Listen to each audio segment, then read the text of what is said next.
अस्सलाम वालेकुम dear MDCAT aspirants, कैसे हैं आप सब। उम्मीद है आप सब बिल्कुल ठीक ठाक होंगे। तो हमारा जो नया सेशन एमडीकेट का स्टार्ट हो रहा है 2025 का, ये उसका पहला लेक्चर है केमिस्ट्री का।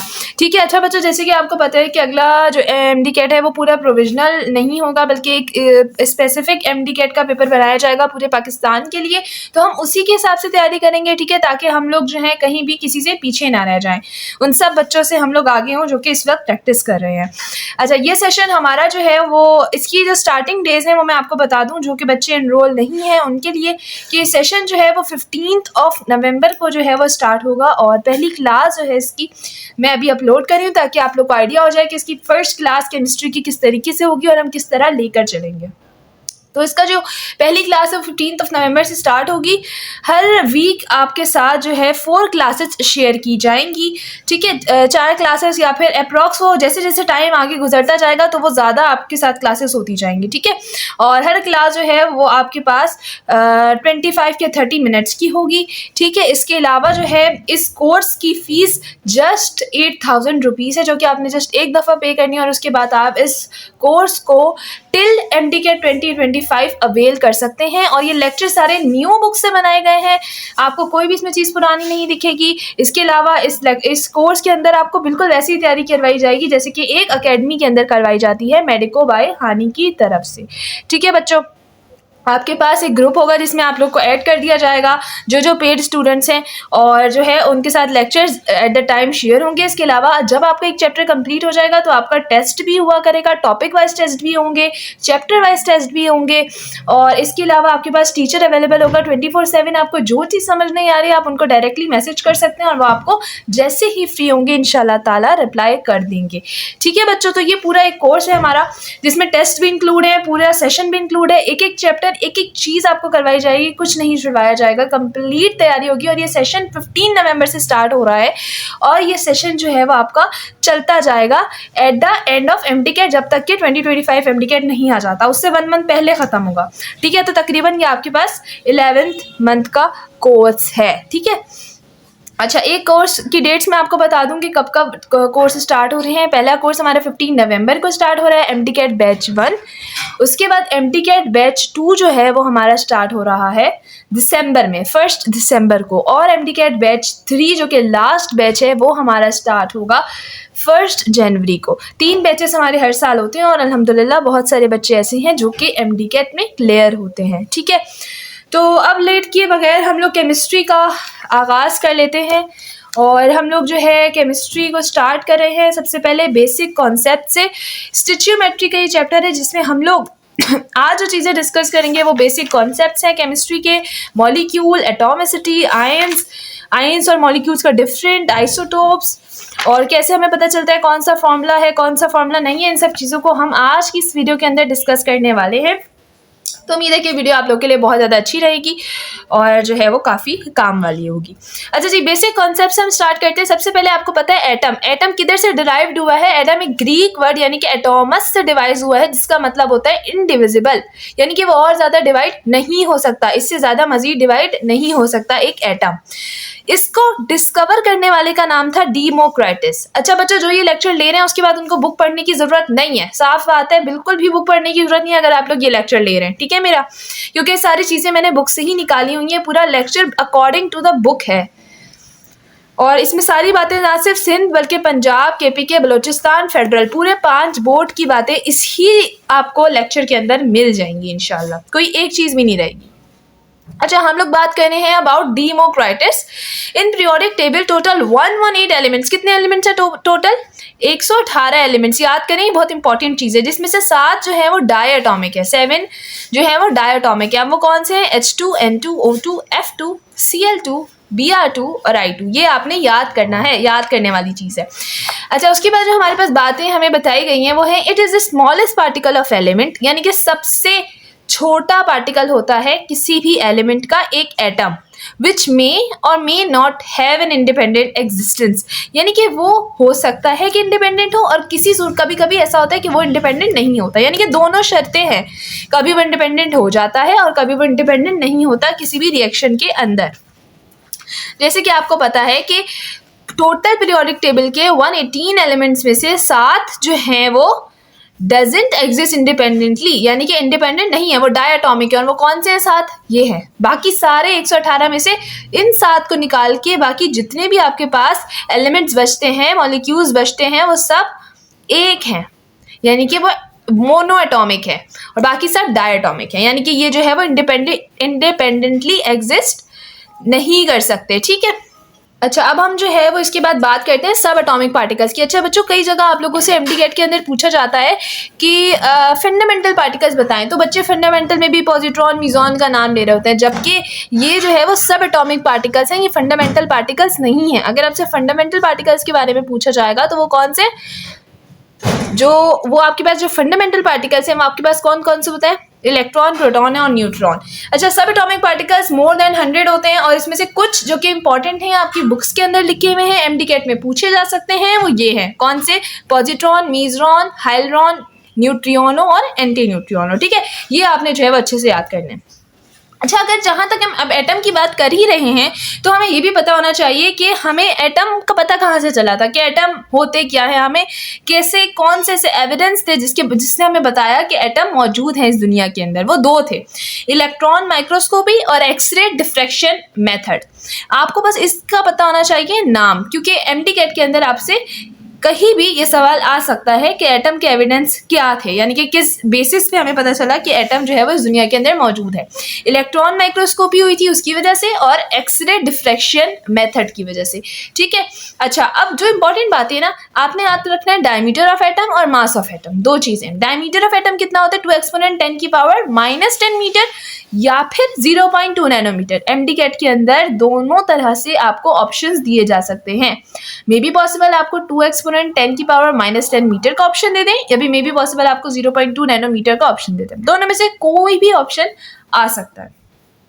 मासेस ऑफ एटम, यानी कि एक एटम का मास कितना होता है? 10 की पावर -27 टू 10 की पावर -25 kg, यानी कि किलोग्राम। दोनों बातें फिर से रिपीट कर रही हूँ ताकि आप लोगों के जहन नशीन हो जाए। Diameter of atom is 2 exponent 10 की power -10 metre to 0.2 nanometre. Masses of atom is 10 की पावर -27 टू 10 की पावर -25 kg। अब जो है वो आगे बढ़ता है। अच्छा बच्चों, अब हमारे पास नेक्स्ट टॉपिक है molecule. What is molecule? Molecule क्या होता है? मॉलिक्यूल सबसे पहले तो किस साइंटिस्ट ने बताया था मॉलिक्यूल के बारे में? एवोगैड्रो ने। रिमेंबर इट, किसने बताया था? एवोगैड्रो ने। अच्छा, अब मॉलिक्यूल होता क्या? It is the smallest particle of matter और pure substance which can exist independently, यानी कि मॉलिक्यूल एक स्मॉलेस्ट पार्टिकल है, एटम से बड़ा है लेकिन एक स्मॉलेस्ट पार्टिकल है, या किसी भी मैटर का या फिर किसी प्योर सब्सटेंस का, जो कि इंडिपेंडेंट एग्जिस्ट कर सकता है। उसको किसी की जरूरत नहीं है। किसको? एक मॉलिक्यूल को, क्योंकि वो तो पहले ही मॉलिक्यूल फॉर्म में 2 मिले हुए हैं तो मॉलिक्यूल बन रहा है ना, डायटॉमिक है। ठीक है। अब मॉलिक्यूल की हमारे पास एग्जाम्पल क्या है? हीमोग्लोबिन, डायमंड, सिलिका, ये तीनों एग्जाम्पल्स आपकी बुक में मौजूद हैं। जो चीज़ बुक में है वही चीज़ एमटीकेट में आएगी। ठीक है। आपको किसी एकेडमी के नोट्स की जरूरत नहीं है, किसी एकेडमी की चीज़ों की जरूरत नहीं है। आपको सिर्फ इतना पता होना चाहिए जो आपकी बुक के अंदर मौजूद है वही आपके एमटीकेट के पेपर के अंदर आएगा। अच्छा, तो हीमोग्लोबिन का हमारे पास जो फार्मूला है वो इस तरीके से, ठीक है। आयरन बीच में और जो है वो साइड में इसके ग्लूकोज है 4, और वैलेंसी आयरन की हमेशा +2 होगी। रिमेंबर, ये क्वेश्चन एमटीकेट में आया हुआ है, तो इस वजह से मैं इसको टिक करके आपको बता दूं कि ये एमटीकेट के लिए इम्पॉर्टेंट है। इस टॉपिक को तो हमने डिस्कस कर लिया। अब हम एटॉमिसिटी पे आते हैं। एक्चुअली एटॉमिसिटी होती क्या है? सबसे पहले तो आप लोगों को उस चीज़ को समझना है कि एटॉमिसिटी का मतलब क्या होता है, और उसके बाद हम लोग इस पे आएंगे कि कितनी टाइप्स की होती हैं।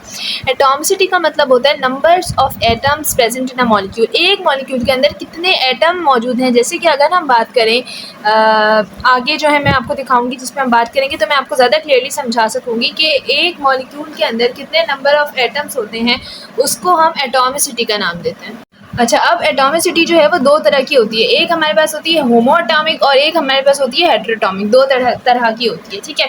होमोएटॉमिक की सबसे पहले बात करेंगे, फिर हम हेटेरोएटॉमिक पे आएंगे।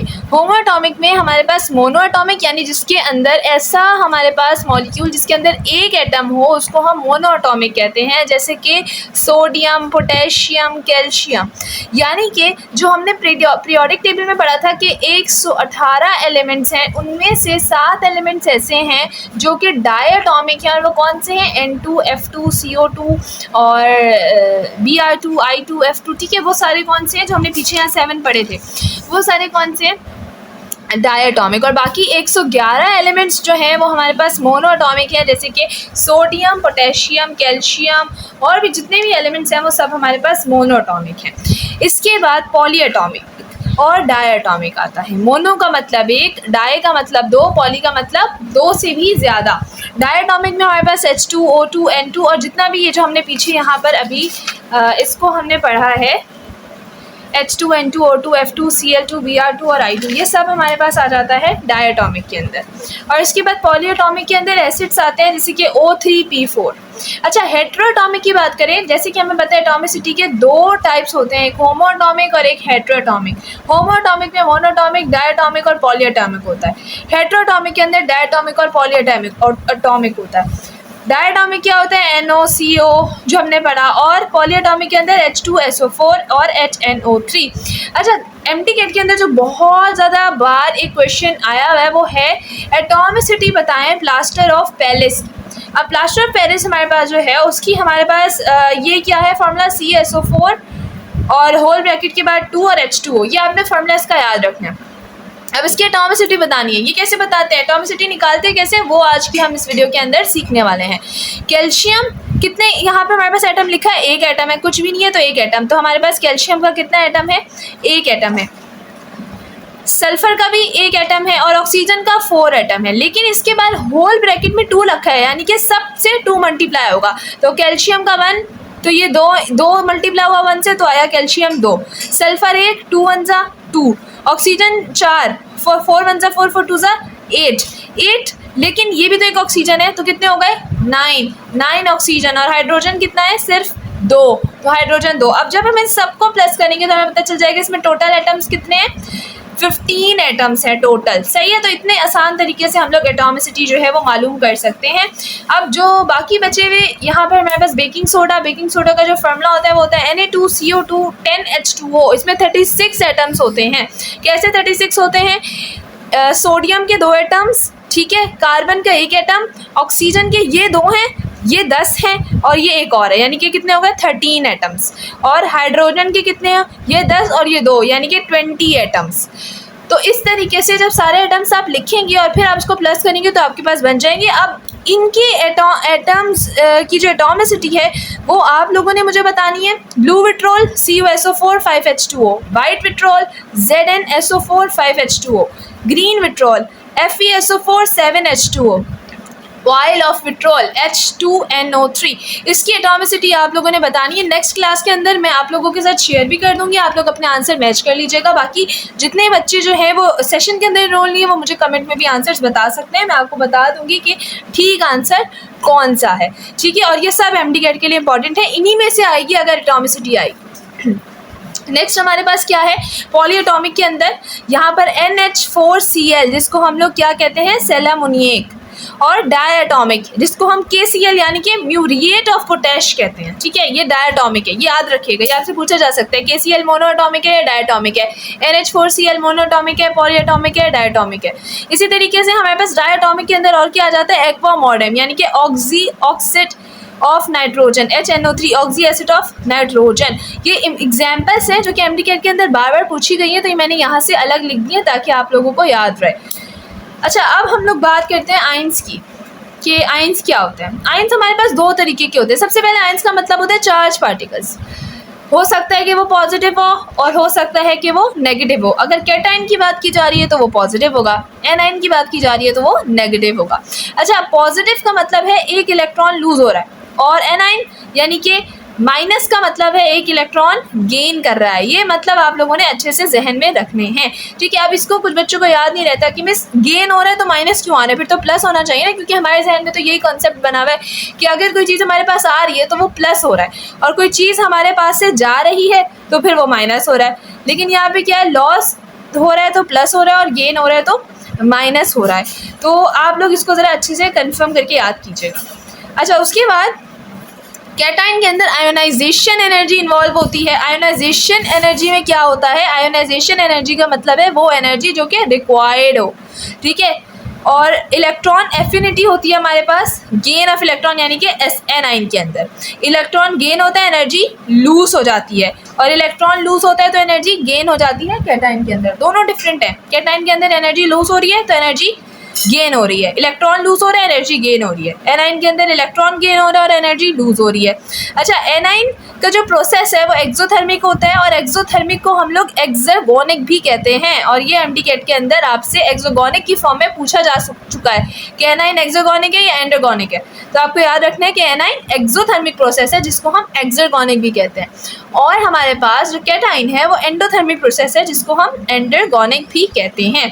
अच्छा, कैटाइन यानी कि प्लस वाला मामला यानी कि इलेक्ट्रॉन लॉस होने वाला मामला हमारे पास 1A 2A और 3A के अंदर होता है, और हमारे पास एनाइन यानी कि गेन होने का इलेक्ट्रॉन का मामला 5A 6A और 7A के एलिमेंट्स के अंदर होता है। और ये हमें किसने बताया था वैलेंसी के बारे में? फ्रैंकलैंड ने। ये भी आपने याद रखना है, फ्रैंकलैंड ने हमें वैलेंसीज के बारे में बताया था। अच्छा, इसके अलावा जो एक इम्पॉर्टेंट चीज़ है जो आपको याद रखनी है, यहाँ पे पैराग्राफ की फॉर्म में लिखी हुई है कि इन केस ऑफ मोनोएटॉमिक आयन, किसकी बात की जा रही है? सिर्फ मोनोएटॉमिक की, यहाँ डायएटॉमिक पॉलीएटॉमिक की बात नहीं की जा रही। जिसकी बात की जा रही है उसको याद रखें। कह रहे हैं अगर मोनोएटॉमिक की बात करें तो cations are abundant there anions while in case of polyatomic. कह रहे हैं अगर मोनोएटॉमिक की बात की जाए तो उसमें कैटाइन अबेंडेंट होते हैं विद रिस्पेक्ट टू एनाइन, यानी कि कैटाइन ज़्यादा होते हैं और एनाइन कम होते हैं। किसमें? मोनोएटॉमिक में, जैसे कि सोडियम, पोटेशियम, कैल्शियम। उसमें क्या होता है कि मोनोएटॉमिक में कैटाइन ज़्यादा होता है, पॉजिटिव, यानी कि इलेक्ट्रॉन लूज ज़्यादा होता है, एनर्जी गेन ज़्यादा होती है। और इन केस ऑफ पॉलीएटॉमिक अगर हम बात करें OH3, CO3, HCO2, NO2, यानी कि जो भी मॉलिक्यूल्स है जो कि पॉलीएटॉमिक है उसमें एनाइन अबेंडेंट होते हैं विद रिस्पेक्ट टू कैटाइन, यानी कि एनाइन ज़्यादा और कैटाइन कम। ठीक है, यानी कि नेगेटिव ज़्यादा, इलेक्ट्रॉन गेन ज़्यादा और एनर्जी लॉस भी हमारे पास इसमें ज़्यादा होता है। किसमें? पॉलीएटॉमिक आयंस में। ठीक है। अच्छा, अब हम बात करें आइसोटोप्स की। आइसोटोप सबसे पहले तो डिस्कवर किसने किया था? आइसोटोप को आप बताया किसने था? वो था हमारे पास सूडी। ये आप याद रखिएगा, साइंटिस्ट का नाम है। ठीक है, सूडी। अच्छा, इस आइसोटोप होते क्या है? जो सेम एटॉमिक नंबर हो और डिफरेंट एटॉमिक मास हो, यानी कि उनके एटॉमिक नंबर सबके सेम हो और एटॉमिक मास डिफरेंट हो, उनको हम आइसोटोप्स कहते हैं। इसका क्या मतलब है कि एटॉमिक नंबर सेम है और एटॉमिक मास डिफरेंट है? इसका मतलब ये है कि सेम नंबर ऑफ एटम और डिफरेंट नंबर ऑफ न्यूट्रॉन्स। दोनों चीज़ें, दोनों डेफिनेशन आइसोटोप्स की है। रिमेंबर, आपसे क्वेश्चन ये भी आ सकता है कि सेम नंबर ऑफ एटम होते हैं और डिफरेंट नंबर ऑफ न्यूट्रॉन होते हैं, वो भी आइसोटोप होता है, और same number of atomic number और डिफरेंट एटॉमिक मास, वो भी आइसोटोप होता है। इस चीज़ को आपने याद रखना है। अच्छा, अगर हम इसका ऑपोजिट कर लें, सेम नंबर ऑफ एटम और डिफरेंट नंबर ऑफ न्यूट्रॉन का ऑपोजिट करके हम डिफरेंट नंबर ऑफ एटम और सेम नंबर ऑफ न्यूट्रॉन अगर हम कर लें तो वो हमारे पास आइसोबार होता है, जिसमें एटॉमिक मास सेम होगा और एटॉमिक नंबर डिफरेंट होगा। आइसोटोप्स के अंदर एटॉमिक नंबर सेम होता है और एटॉमिक मास डिफरेंट होता है। आइसोबार के अंदर एटॉमिक मास सेम होता है और एटॉमिक नंबर डिफरेंट होता है। ठीक है, इस चीज़ को आपने याद रखना है। अच्छा, आइसोटोन, तीनों चीज़ें आपकी बुक के अंदर मौजूद है, आइसोटोप, आइसोबार और आइसोटोन। आइसोटोप जिसमें एटॉमिक नंबर सेम हो, एटॉमिक मास डिफरेंट हो। आइसोबार जिसमें एटॉमिक नंबर सेम हो, एटॉमिक नंबर डिफरेंट हो और एटॉमिक मास सेम हो। आइसोटोन जिसमें डिफरेंट प्रोटॉन हो और सेम नंबर ऑफ न्यूट्रॉन। ठीक है, ये चीज़ें आपने अच्छे से जो है वो याद करनी है। अब इसकी एग्जांपल्स भी मैं आप लोगों के साथ शेयर कर लूँ ताकि आप लोग को थोड़ा सा समझ आ जाए, क्लियर हो जाए। अगर हम आइसोटोप की बात करें, यानी कि इसके एटॉमिक नंबर्स सेम है। एटॉमिक नंबर क्या है? 1 1 1। हाइड्रोजन का एटॉमिक नंबर क्या है? 1 1 1। और एटॉमिक मास डिफरेंट है, ये 1 है, ये 2 है, ये 3 है। हाइड्रोजन का पहला, दूसरा और तीसरा मॉलिक्यूल, ये आइसोटोप्स हैं एक दूसरे के। आइसोबार की बात करें तो उसमें सेम एटॉमिक नंबर होता है, यानी कि नंबर एटॉमिक नंबर सेम होगा और एटॉमिक मास जो है हमारे पास इसमें सेम होता है और नंबर डिफरेंट होता है आइसोबार में। अब ये देखें, ये AR है और ये K है। अगर हम देखें कि इसका एटॉमिक नंबर दोनों का डिफरेंट है, एक का 18 एक का 19, और एटॉमिक मास दोनों के सेम है, तो ये हो गया आइसोबार। और अगर आइसोटोन की बात करें तो आइसोटोन के अंदर क्या होता है? डिफरेंट नंबर ऑफ प्रोटॉन और सेम नंबर ऑफ न्यूट्रॉन। 13 में से 6 गया, कितने बचे? 6 बचे। 14 में से 7 गया, 7, यानी कि दोनों की न्यूट्रॉन आ गए सेम और प्रोटॉन दोनों के डिफरेंट, तो इसको हम कहते हैं आइसोटोप। अच्छा, आइसोटोप्स के बारे में कुछ इन्फॉर्मेशन हम लोग जो हमारी बुक के अंदर मौजूद है उसको देखते हुए चलें। तो टोटल 280 आइसोटोप्स है जो कि नेचर के अंदर एग्जिस्ट करते हैं। कितने? 280, जिसमें से 240 जो हैं वो स्टेबल हैं और 40 अनस्टेबल हैं, जिसको हम रेडियो एक्टिव भी कहते हैं। टोटल कितने हैं? 280, उसमें से 240 स्टेबल हैं और 40 अनस्टेबल हैं। अच्छा, इसके बाद भी साइंटिस्ट ने कुछ खुद से जनरेट किए हैं जिसको हम रेडियो एक्टिव आइसोटोप्स का नाम देते हैं, जो कि आर्टिफिशियल रेडियो एक्टिविटी। देखिए, ये वाले जो 40 अनस्टेबल है ना, ये तो रेडियो एक्टिव है, लेकिन साइंटिस्ट ने 300 और बनाए हैं जिसको हम आर्टिफिशियल रेडियो एक्टिविटी कहते हैं। तो वो कितने हैं? 300 है। तो इसको आपने थोड़ा सा अपनी उसमें जो है ना वो अच्छे से याद करना है कि 240 स्टेबल है। स्टेबल का क्या मतलब है? उनका एटॉमिक नंबर भी इवन है और उनका एटॉमिक मास भी इवन है, ठीक है। और उन 240 में से जो हमारे पास स्टेबल है और जो हमारे पास अनस्टेबल हैं उनका और एटॉमिक नंबर है और एटॉमिक मास है। जो इवन है उनकी तादाद 154 है, जो ऑड है उनकी तादाद 86 है, ठीक है। अच्छा, इसके बाद हमारे पास जो एक और इम्पॉर्टेंट बात जो कि बुक के अंदर भी मौजूद है, लेकिन बुक के अंदर इतना वाज़ेह तौर पर नहीं है जितना मैंने यहाँ पे करवाया हुआ है, और ये चीज़ MD-CAT में कई दफ़ा पूछी जा चुकी है कि नंबर ऑफ़ आइसोटोप्स हमारे पास कितने होते हैं? 1 2 3 4 5 6 9 और 11। और एलिमेंट्स, अब ये आपको याद रखना है। अगर आपसे पूछा जाता है AS का नंबर ऑफ़ आइसोटोप कितना है, आपको पता होना चाहिए 1। फ्लोरीन का कितना है? 1। AU का कितना है? 1। I का कितना है? 1। इसी तरीके से क्लोरीन ब्रोमीन का कितना है? 2। कार्बन, हाइड्रोजन, ऑक्सीजन, नाइट्रोजन, तीनों में से किसी का भी पूछ लिया जाए आपको पता होना चाहिए 3 है। इस तरीके से सल्फर का 4, निकल का 5, ठीक है। कैल्शियम कितना होना चाहिए? 6। ये सब आपको जो है ना वो याद करना है। टिन का 11, ठीक है। ये आपको आइसोटोप्स को याद करना है। अच्छा, एक और इम्पॉर्टेंट बात लिखिए कि isotopes have same chemical properties but different physical properties. ये भी एक इम्पॉर्टेंट डेफिनेशन है आइसोटोप की। इसकी जो केमिकल प्रॉपर्टीज़ होती हैं वो सेम होती हैं और जो हमारे पास फिजिकल प्रॉपर्टीज़ होती हैं वो डिफरेंट होती हैं। अच्छा, ये हमने टॉपिक कवर किया आइसोटोप्स का। अब हम इस चीज़ पे आते हैं कि हम कैसे हमें पता चले कि आपसे MD-CAT में पूछ लिया जाता है, कोई भी आपको एलिमेंट दिया जाता है, आपसे पूछा जाता है क्या ये एलिमेंट है या क्या ये मॉलिक्यूल है। जैसे आपको H2O दे दिया और आपसे पूछ रहे हैं कि वेदर इट इज़ मॉलिक्यूल और फार्मूला, तो आपको पता होना चाहिए कि वो जो एलिमेंट आपको दिया है कि क्या ये मॉलिक्यूल है या फिर ये फार्मूला है। अब इसको किस तरीके से करेंगे ये भी हम आगे बताएंगे। देखिए, मॉलिक्यूल जो होता है ना उसके अंदर कैसी बॉन्डिंग होती है? Covalent bonding. और जो फार्मूला होता है उसके अंदर कैसी बॉन्डिंग होती है? Ionic bonding. MD-CAT में ये वाला क्वेश्चन आ चुका है कि फार्मूले के अंदर बॉन्डिंग कैसी होती है, तो आपको पता होना चाहिए फार्मूला के अंदर आयोनिक बॉन्डिंग होती है और मॉलिक्यूल के अंदर कोवेलेंट बॉन्डिंग होती है। अच्छा, अब हमें पता कैसे चले उसके बारे में आते हैं। देखें, जहाँ आपसे बात की जा रही है ना एलिमेंट की, जैसे आपको H2O दिया है, अब आप देखेंगे इसमें एटम्स कितने हैं। अगर एटम्स 2 हैं तो वो फार्मूला होगा और 2 से ज़्यादा हैं तो वो मॉलिक्यूल होगा, ठीक है। If 2 elements then it is known as formula and if there is more than 2 elements then it is known as molecule. अब H2O 2, ये 1, ये कितने हुए? 3, तो ये मॉलिक्यूल है। इसी तरीके से C1 और ऑक्सीजन 2, 3 यानी कि मॉलिक्यूल है। ये Li1 क्लोरीन 1 तो 2 यानी कि फार्मूला। सारे ऐसे आप देखेंगे आपको समझ आ जाएगा, ठीक है। अच्छा, इसके अलावा एक और ट्रिक भी इसकी ये है कि जहाँ हमारे पास ये 1A 2A और 3A के एलिमेंट्स आ जाएंगे, लिथियम, सोडियम, पोटेशियम, और इस तरीके से बेरिलियम, मैग्नीशियम, कैल्शियम, B और Ar, बेरिलियम, ठीक है। आपके पास ये वाले एलिमेंट्स जिधर भी आ जाएंगे, जिसके साथ भी लग जाएंगे, वो एक्चुअली क्या होगा? वो हमारे पास फार्मूला होगा। ये चीज़ आपने याद रखनी है। ये वाले एलिमेंट्स जहाँ भी आएंगे वो एक्चुअली आपके पास फार्मूला होगा। चलिए हम फार्मूला में चेक करते हैं कि ये आ रहे हैं या नहीं आ रहे। ये रहा फार्मूला, इसमें Li आ गया यानी कि ये फार्मूला है। वैसे भी फार्मूला है क्योंकि 2 एटम्स हैं, और आप इस तरीके से भी देख सकते हैं कि जहाँ ये चीज़ें आएंगी वो फार्मूला होगा। इस तरीके से ये देखिए F, इसमें क्या आ रहा है? Mg। एक हमेशा इसमें एटम वो आएगा जो कि इन एलिमेंट्स में से होगा। F में आ रहा है Al, ठीक है। तो इस तरीके से आपने जो है ना इसको समझना है और अच्छे से याद रखना है।